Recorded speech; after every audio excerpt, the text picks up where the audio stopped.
કીધું તે તારા પપ્પાએ છે ને હાથમાં ચાઇનાની પેન નથી પકડી અને તારે સીધી ચાઇનાની વહુ લાવી છે આ ઘરમાં. તું વિચાર કરી મારી યારે કેવી રીતના વાત કરશે. ઈ ચીન ચીન ચૂ બોલશે, એનો અડધો અક્ષર મને નહીં સમજાય અને મારો અડધો અક્ષર એને નહીં સમજાય.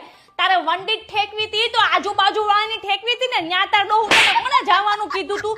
તું વિચાર કર, કાલે હવારે રિસાઈને પિયર વહી ગઈ તો આપણે ક્યાં શોધવા જઈશું? તું પેલા મને એમ કેતો. એક તો બધાયના મોઢા હરખા છે અને આજુબાજુ વાળાને આપણે શું કહીશું કે આપણો માલ રિપેરિંગમાં ગયો છે? હે બિચારી સિંગ સાંગ શું કહેતી હશે તો આપણને કેમ ખબર પડે કે ઢોકળા માંગે છે કે થેપલા? આટલો બધો હેવી ઇમ્પોર્ટેડ માલ છે ને આપણા ઘરમાં લાવવાનું થતો જ નથી અને મારે કોઈ બ્રાન્ડેડ વહુ નથી જોતી.